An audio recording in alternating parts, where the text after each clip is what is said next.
The Washington Commanders need help across the board. Will Adam Peters take one of these DBs or safeties from our top 5 list at 29? Well, let's check out what they've got going on. Let's go.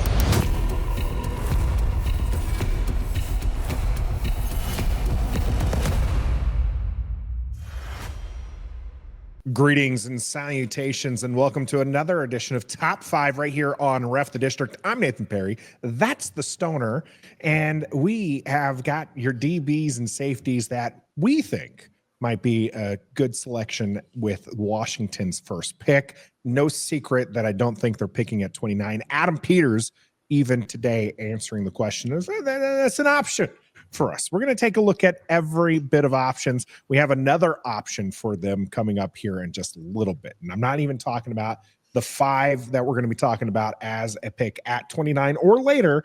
We're going to be talking about moving up for some other people. But first, if your money is also on Washington moving back, it's because you're a smart person and you've probably head over to Bet Online, who's the world's most trusted betting platform and your number one source for betting all things madness. Maybe your bracket was busted. Maybe Michigan State Sparty did not get as far as he wanted them to. BetOnline has more ways to stay in on the action with the free Sweet 16 bracket and more. Live betting on every remaining tournament game with the largest selection of odds on everything college basketball to MLB. Opening day has passed. The Nats are playing baseball, folks. NHL 5 away for OV MMA. BetOnline continues to be your number one sports betting source. From every Cinderella story to every hat trick, BetOnline has you covered with odds, stats, and more for every game, every play, and every win. BetOnline, the game starts here. Of course, we encourage you, as always, to bet responsibly here at Ref the District. And don't bet with your heart like Stoner might have done with his Sparty team there. At least he's got Florida going for him. This is how Stoner wins. He hedges his bets. Hey, that's smart. And he's going to hedge his bets a little bit as we continue in here with our top 5 list. But there are going to be 4 notable names not here, Stoner. You're not going to see Travis Hunter. Nope. No Jahdae Barron. Nope. No Will Johnson. Nope. And no Starks. Malachi Starks. These guys aren't going to, they're not going to be available at 29. And the possibility of Washington moving up to get one of these guys is very, very slim just because they don't have a lot of draft capital to work with. But I mean, if you had a shot at any of these guys at 29, you are sprinting. You are doing a Travis Hunter sprint to the podium, like in the old school days, to get your pick in and get one of these guys. But my opinion, I don't think any of these 4 are going to be available. Yeah. When do the Raiders pick? Like they're like the 3rd highest pick. That's where if Travis Hunter falls to the Raiders, that is such a Raiders pick, right? Like he's the flashiest guy in the draft, and that just seems like the way that they would head up. The guys are phenomenal, and I absolutely agree there that they're not going to be available when Washington's going to be picking down in the roster. I just don't think that it's also plausible for Washington to move up. They don't have the draft capital, and you don't want to spend too much of future years draft capital either. You're not at that point in a roster. Now, Adam Peters did talk about Stoner today about how they do have some freedom in where they can go with their pick, thanks to what they did during free agency. Yep. But that freedom did not mean they can move up and sacrifice future drafts. They are in a position where they had several bad drafts as an organization that they can't risk losing some prime people. They need to have good quality players on this roster, and you can't sacrifice that moving up for one potential player. Think of where they would be right now if just throwing a few guys out there that would have stuck, who would have been what they drafted them to be. Even going all the way back to 2020, that's only 5 seasons ago. And Chase Young, and then you would have had that game-changing edge presence, and then Jamin Davis at linebacker, where they would be with him at linebacker right now. Emmanuel Forbes on the corner. We're talking about corners. If Emmanuel Forbes was what he was supposed to be, what they drafted him to be, we wouldn't be having this discussion right now because they'd be set at corner. And guy like Fedarian Mathis, if he had stuck with the second round pick. I mean, there's so many like that. But like you said, Nathan, because they had so many misses in the regime before them, they've just got to continue to just build and build and build. And most of it has to come in free agency. They've got 5 picks this year. Right now, they got 5 picks next year. That's not a whole lot of draft capital to be building upon. So you don't want to give that up in order to move up. Even though these guys are game changers, you can't do it. Especially when you self-proclaim wanting to build through the draft. That's very difficult to do when you don't have the draft assets. So as much as we like these guys, and I know you like them as well, and I know you've already liked this video, but if you haven't, go ahead and hit that like button for us, subscribe to the channel, and you can join the conversation live on Wednesday as we're going to go over some of these players, whether or not Washington will trade back, trade up, all the draft talk, mock draft season. It is finally in April. I feel comfortable doing a mock draft. when you make the NFC Championship game, you don't have to do mock drafts before a month before the draft. Okay, like that's right. The rule. That's the rule. I saw it written somewhere, Nathan. Yeah, absolutely. And because Washington did make it to the NFC Championship game, they're picking 29, which is pretty dang on high. Pretty dang on high. It's fun that you can see that they're drafting at 29, but it's not so fun when you're trying to figure out who they might possibly draft or the fact that they might trade back. And I think we both agree there. I mean, it's 70% chance that they're going to move back from 29 to acquire more assets because that's your most valuable asset right now. But we'll see when we get there. And if they don't, then maybe some of these guys that we're going to go over are going to be available. Yeah. And we do want to, caveat here as well. These guys might not be available at 29. This is the drafts are weird. These are guys who some of them sound like they might be day 2 picks, but they might go before Washington has a chance. But we'll see. We'll see where we go. Another caveat for you, Nathan, is that some of these guys might not even be worthy of the 29th pick. Their value may not even be up there at 29. And so that's why we brought some of them in, that maybe their value, their draft number is somewhere in the 40s. And maybe that's where Washington moves back to. And then these guys are in play for the Washington to pick. One last thing before we get into the first name of the list. Full disclosure. Yep. Stoner sent me a list of 5 guys that he liked. Yep. I love this. And I racked and stacked them. Right. And how I racked and stacked them is I just did best player available because that is how I roll. Stoner likes the fit. He likes the smell tape. He likes all this other stuff. And he's going to kind of counterpoint to where I have people in this. But this was his guys, my list, if that makes any sense. And so let's start with number 5 here.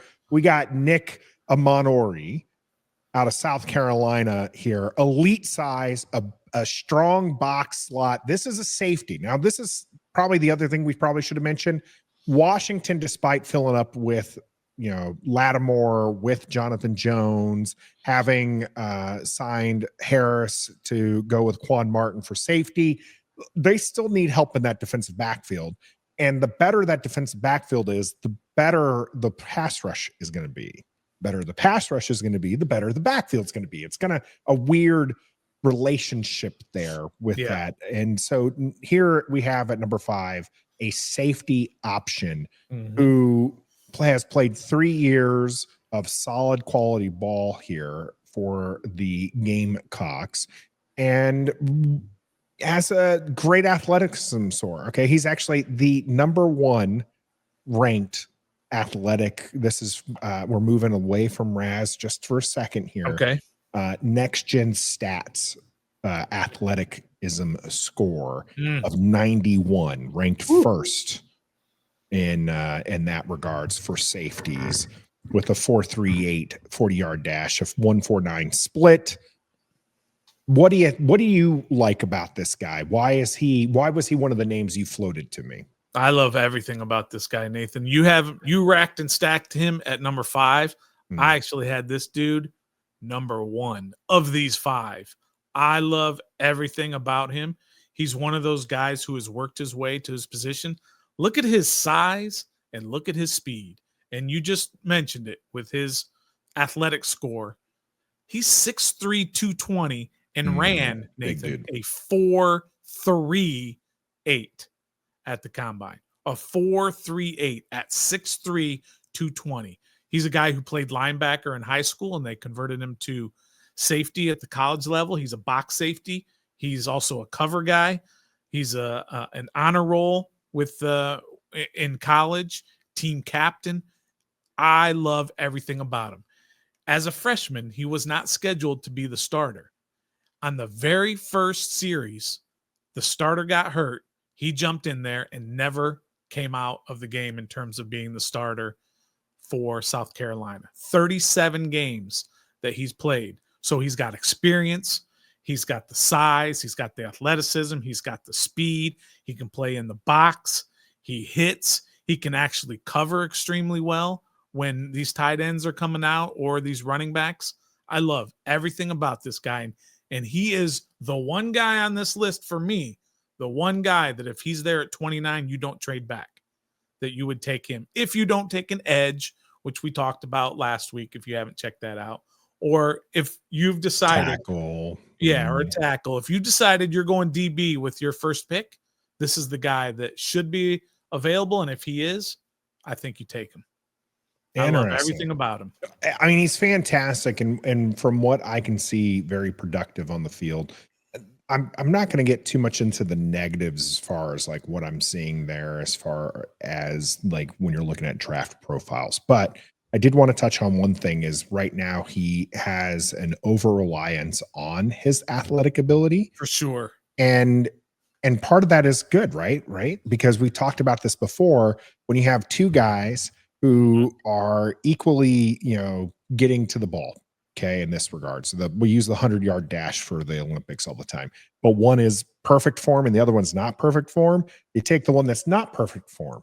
And this is a guy who doesn't necessarily have perfect form. He doesn't have, these great necessarily coverage skills as much as he has these fantastic athleticism skills. And so he can make up for poor positioning by the fact that he is just a better athlete. And so at pick 29, this is a worthwhile take for you, because if you can teach him to be more intelligent, and we might have somebody on the roster who could do that, Stoner, who's very intelligent on the defensive side of the ball, who puts players in the right position, who then now that athleticism is less of a catch-up and more of a dominance there as he learns that position with the NFL thing. This is why I'm excited for a player like this, is because he has a lot of potential left, and because he's not playing even at his best right now, but he is just extremely athletic,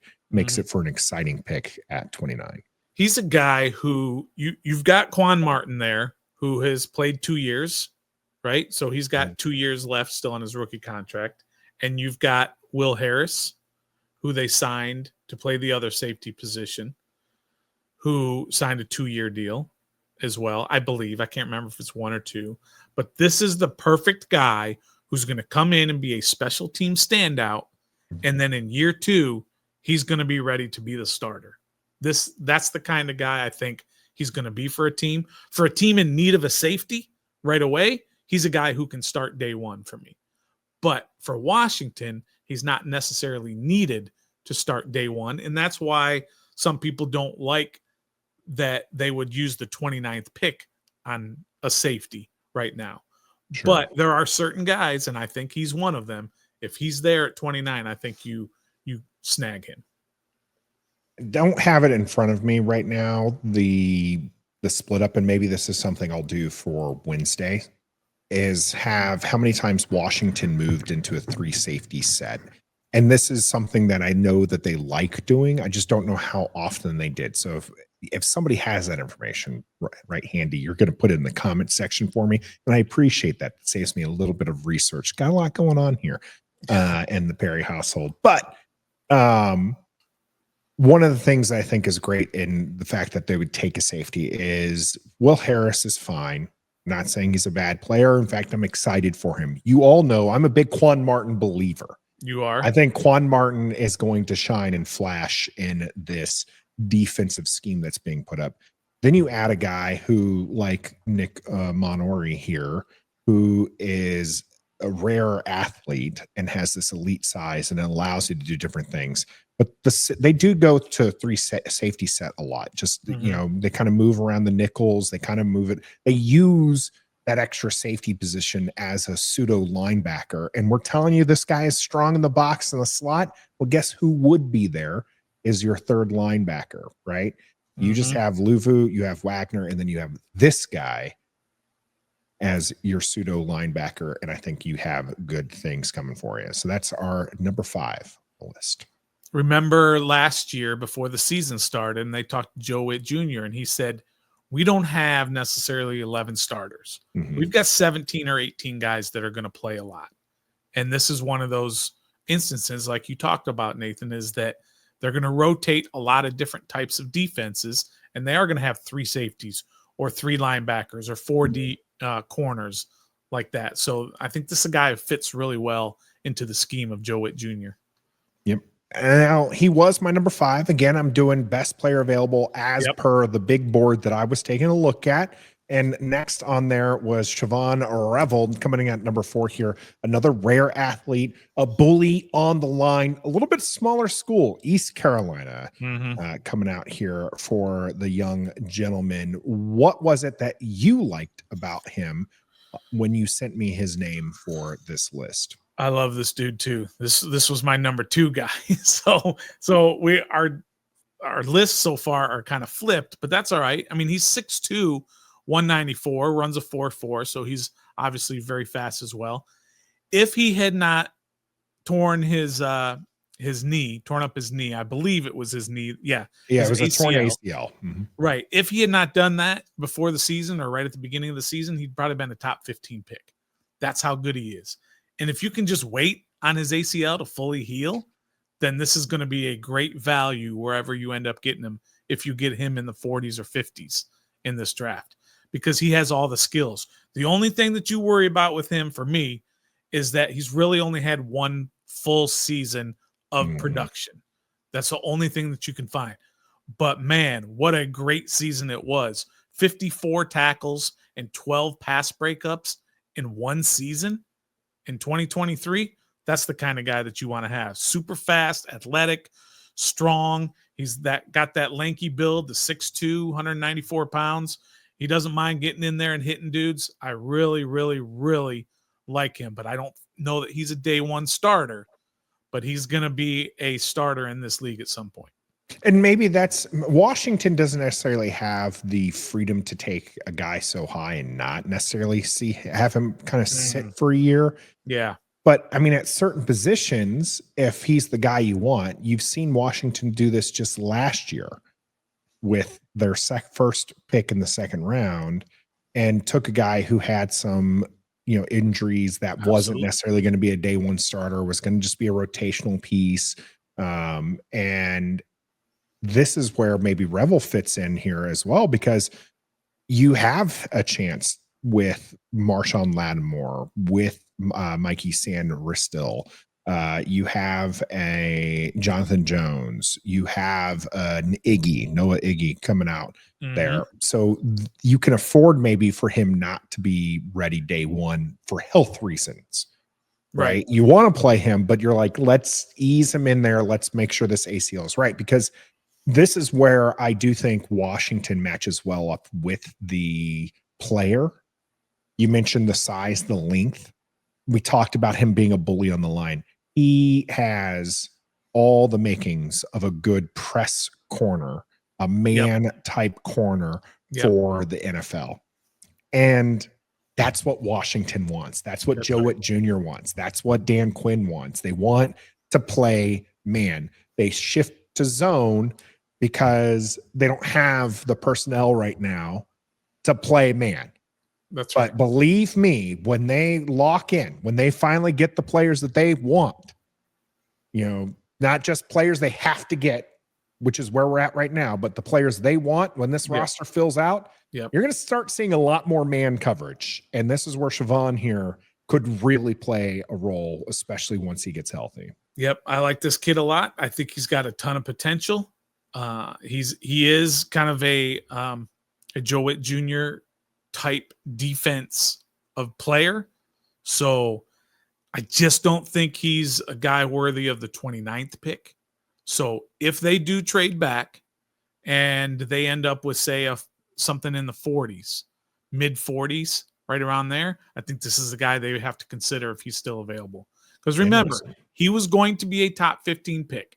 And the reason he's not a top 15 pick has nothing to do with his production last year. It's just the ACL injury. And if you have the skills to be a top 15 pick, then you're going to get great value wherever you end up picking him up. Yeah, again, a Johnny Newton type situation. He suffered the ACL tear in September, so he is likely not going to be full strength until the end of the season. Maybe a playoff push. You know, we'll see when it comes to this young man. I think that I'm really personally like the style and everything, but he did just finish 4th on my list because, again, I'm going best player available, and the list I had him there. Moving to our number 3 here was Maxwell Hairston. Solid tackler, great communicator, fantastic athletic scores, and just seems to be a all-around pretty decent player when looking at abilities. A better year last year than this year, if I may say, as far as some things are going. But somebody who, again, does a lot of the bump and run type coverage that Washington would like to see. What do you like about Hairston? I do like his skills. I like his understanding of the game. He is a very smart player as well.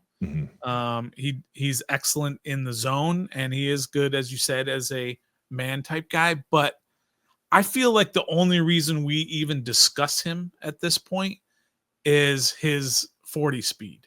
And he's got elite, and I mean elite 40 speed. 4.28 that he ran. Yeah. That's pretty good as you can get, right? Pretty good.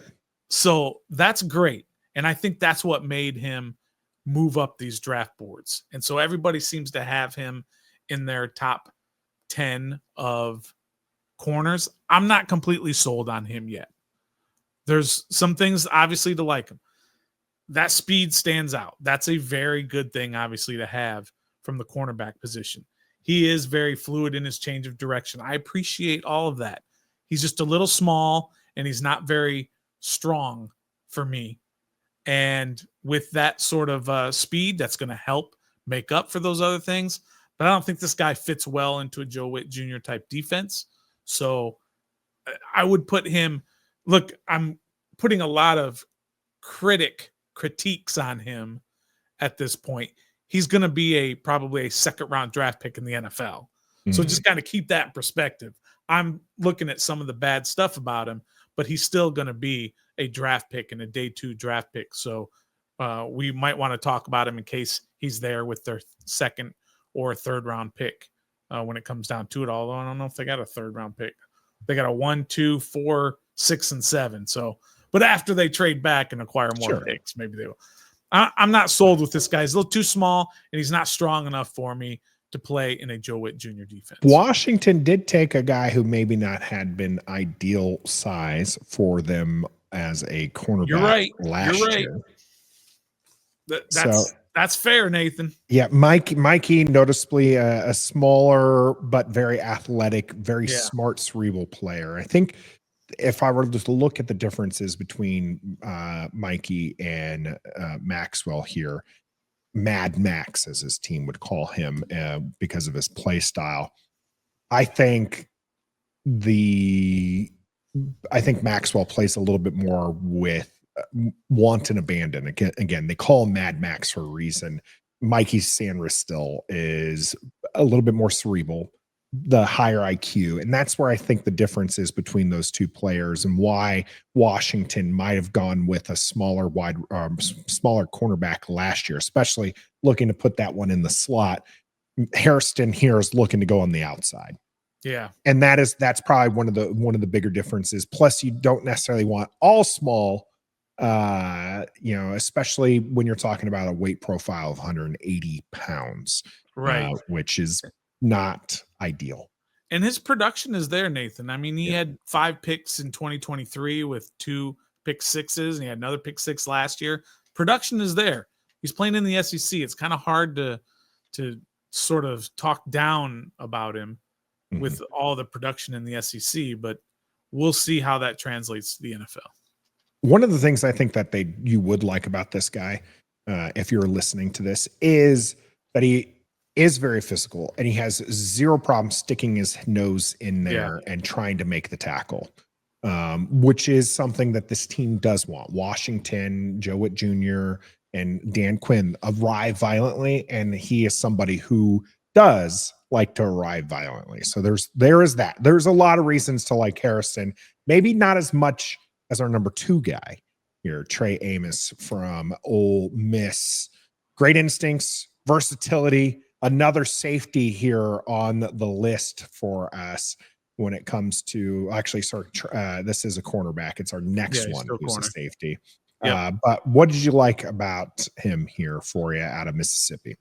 Yeah, there's a lot to like about him. I mean, he's super athletic. He was in high school. He was a state champion in the long jump. That says a lot about a guy's athleticism. He had 12 pass breakups and 3 interceptions just last year playing for Ole Miss. Excellent in press man coverage. I like that a lot about him. He has very good recovery speed. He's 6'1", 195, and he runs a 4.43. So he's not elite speed but it's 4.43. I'm saying he's not elite speed, but compared to all these other guys. So he's physical. He's a very good tackler. He's got the right size. He's got good speed. I think he's a guy who's one of those guys who you can just plug in day one, and he's going to be a good starter in the NFL at some point. I don't know that I necessarily love him, though. He's not a guy who sort of stood out for me because he is a little bit handsy when in coverage, and that spooks me a little bit. And you put a double move on him, he's done because he's trying to make that big play. Yeah, and he's not as athletic as some of the guys on this list. I will say that. So he's still the 20th most athletic corner in this year's draft. Yeah. But that doesn't put him near the top from what other things is. Most of it is that great instincts. And this is where a player who doesn't necessarily score as high athletically, you mentioned the top end speed, finishing a 4.43, not as great, but he has a lot of the quick twitches. He's able to move very nicely within space. That opens up some versatility. Maybe versatility isn't what Washington needs right now because they have a couple of guys who already fill that need, and maybe you do want more of a specialist, but he does offer you, some freedom to later on move away from someone like Noah Iggy, who plays in the slot or outside, more so in the slot. So Mikey plays the outside, but you want to move Mikey to the inside. Maybe you put Amos here on the outside. Like there's some niceness to that puzzle piece there. If I did have one knock on him, it would be more of a zone guy. Looks like he's going to find home in a zone more than man coverage, like you said. And man coverage tends to get very handsy. He doesn't have the top athleticism to be able to stay with some of these wide receivers. And so he needs to use those instincts, which means he needs to play off ball a little bit more and play in space. But when you put him in that position, very exciting what he can do. Very productive. Moved from a small college to the SEC and proved that he can play there. Can he prove that he can play from the NFL or from the SEC to the NFL is going to be the question. I know this is sort of what happens nowadays. This is kind of the way college is going with the whole NIL and the transfer portal. But I always have questions about, especially in football, it's a little bit different than basketball, with a guy who's played on 3 teams in 3 years, right? Like you said, he started a small school at Louisiana. Then he went to Alabama, couldn't hack it at Alabama, and moved on to Ole Miss. So that does make me question a little. I'm sure there's a perfectly good explanation and a reason that he did that. But I do kind of question guys in football who move around that much. Maybe he couldn't. He didn't see any potential playing time at Alabama because there were better corners ahead of him. Well, if there's better corners ahead of you, compete your butt off to be better. And if you're not, and you're not worthy of a high draft pick anyway. I mean, did you really hate that our starting quarterback went from Arizona State to LSU? No, that's two schools. So it's the third school's the problem. It really third is. school. It really is. Gotcha. Yeah. Okay. Two schools are fine. Two schools were good, but the third school, what's happening? Especially when you take that step down, when you go from Alabama to Ole Miss. I'm sorry, that's a step down. Sure. You're going from the cream of the crop, and whatever your reason for not staying there, you couldn't handle the coaching. You didn't see playing time in your future. Whatever it was. For the record, we're not saying that about Trey Amos here. I'm not saying. I'm saying whatever it is, you decided maybe he had to go back home because family situation, or I have no idea. But that's a red flag for me, and it will always be a red flag when guys are on their third school in 3 years. If I had to take a guess, it could be just a playing time situation, especially as you're talking about getting into your junior, senior year. We're moving further and further away from that extra year of eligibility that people were given in 2020, and so he needs to see playing time. And you're right, maybe he's not seeing playing time at a bigger school like Alabama, and so he moves to a smaller school, still within the SEC, still played strong. Ole Miss did some pretty good things over the last couple seasons, so it's not like we're not writing them off as Vanderbilt. That's fair. Okay. That's fair. And I hope he doesn't see this, because then he would be a little upset with me for questioning his decisions on where to play football. I hope he puts you in your place. I hope he puts you in your place. He definitely would. I promise you that. So maybe if he is watching this, I know he's going to like this video. I know you're going to do that. And I know you're headed to the comment section right now to tell us who your people are, because maybe yours isn't number one on the list. And if he's not, let us know who is the number one corner or safety that you would take that you think would help out the Washington Commanders if they took him at number 29. My number one, because he was at the highest on the big board that I was looking at, is Xavier Watts. Yeah. A ball hawk, high IQ, Notre Dame, premier program.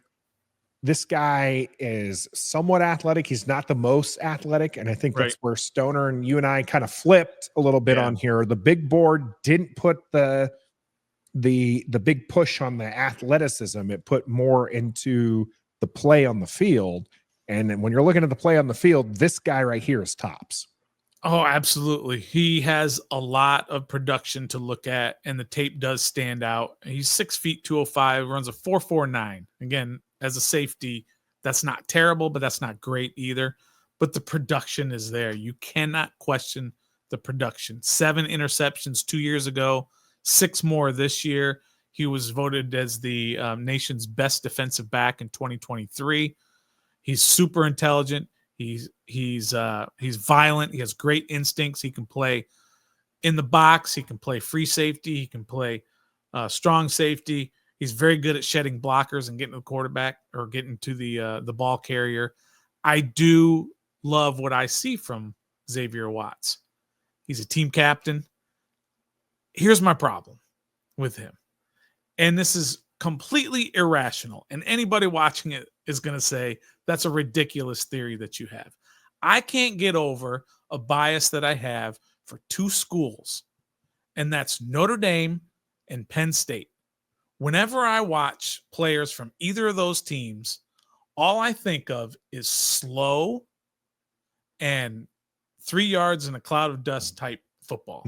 Yeah. And it's not true. There's definitely no good players from Penn State that we have to reference in the NFC East. It's dumb. I get it. It's dumb. But that was kind of my bias I had against Kyle Hamilton when he was coming out that year. And you loved Kyle, and I just didn't love him. Guy I wanted to pick. It was an idiotic thinking on my part, because he's one of the best safeties in the league right now. But all I saw was a slow guy playing at Notre Dame. And that's kind of what I see with this. It's irrational. It doesn't make a whole lot of sense, but it's what I see when I see a guy from Notre Dame. And I just think he's just he doesn't have what I'm looking for. He doesn't pass my sniff test.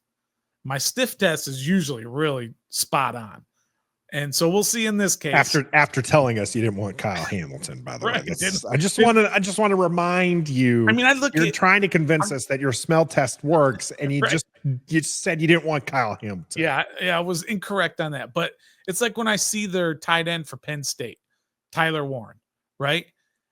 I don't see this athletic,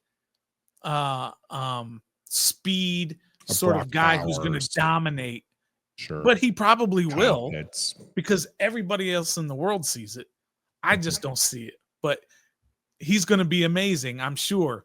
I just can't spend a draft pick on him because I have this really weird bias against Penn State and Notre Dame. And it's not because I don't like them as teams. It's just I look at them and they always seem slow to me. I don't know why. It's but the production's there. Yeah, I was about to say, production's absolutely there. And I wouldn't compare him to Kyle Hamilton either.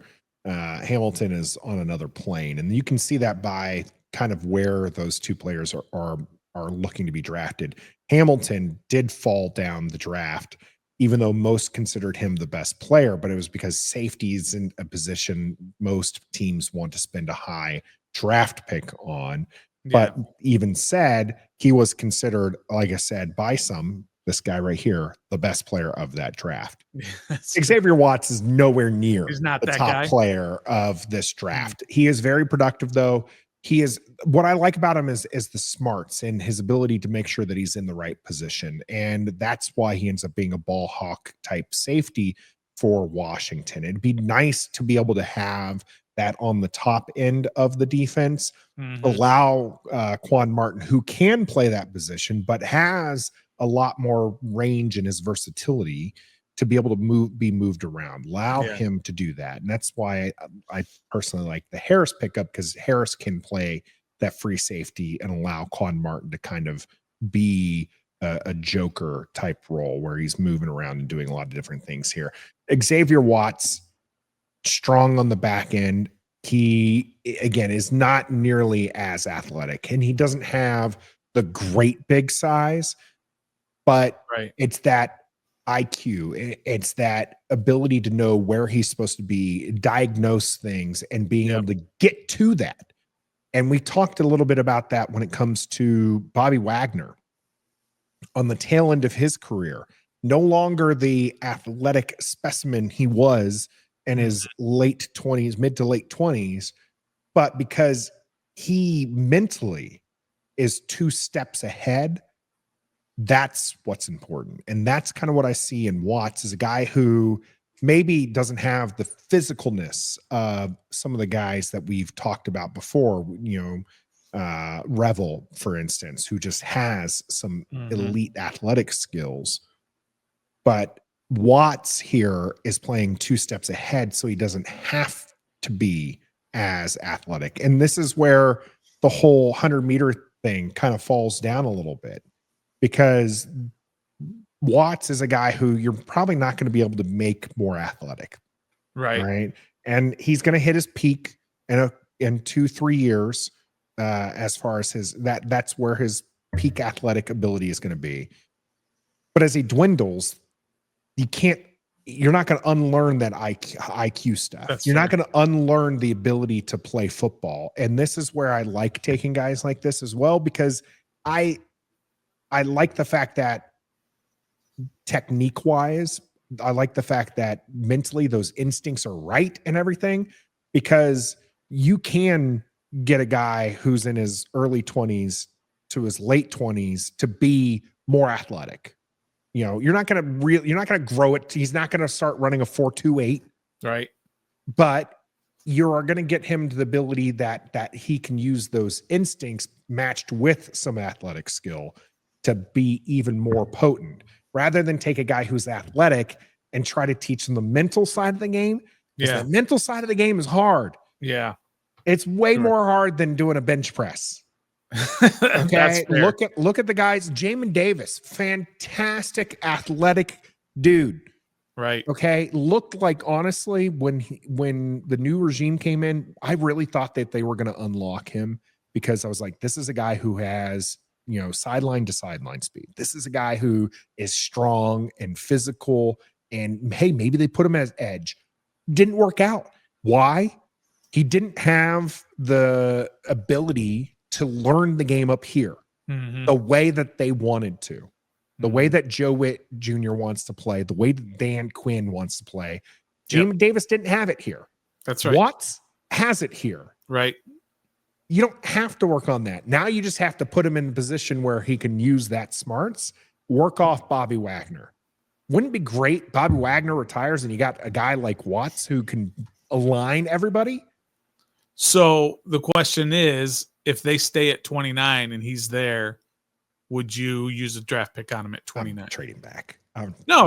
That's not the question. Don't cheat the question. I just told you I'm not picking him. I'm trading back. Okay, but you can't trade back. Nobody wants to trade. Nobody wants, and I have to take a guy. You have to take a guy, and he's available. 29. Would you use? Is he worth the 29th pick for you? I mentioned I looked at a big board, and I just did my list off of there because I do think I'm going to just take the best player available. I have not personally made my own big board, so I don't know that Watts is the pick. Okay. Off the big board I was looking at, Watts is the pick at 29. Okay. All right. I haven't done my own, been predisposed. Maybe I'll talk more about that on Wednesday. You'll have to join us there, 7:30 Eastern, live here on YouTube and Facebook. But as far as this was concerned, again, I just used the big board from the site that I did. Watts ended up out on top. I like all of these guys. I don't necessarily like all of them at 29. I haven't personally rated my board and done my buckets. That is something I got to do in the coming weeks. That's right. You only that way, as we get up to draft coverage, our full-on draft coverage, I have my own, and I'm not relying on experts who get paid big dollars to do it instead of me, who just does it from my basement. But if you enjoy the content that you saw in front of you, make sure you also hit that like button, subscribe to the channel, share it so other people can join in the conversation as well. Let us know, did we name one of your players that Washington should pick that's a DB or safety at 29? Should they even take one of those players, a defensive back or a safety in this draft? I need answers, so you got to hit that comment section up there. I'm Nathan Perry. That's the Stoner here on Ref the District. We'll be back live Wednesday. And until next time, draft is only about 3 weeks away. Be a fan.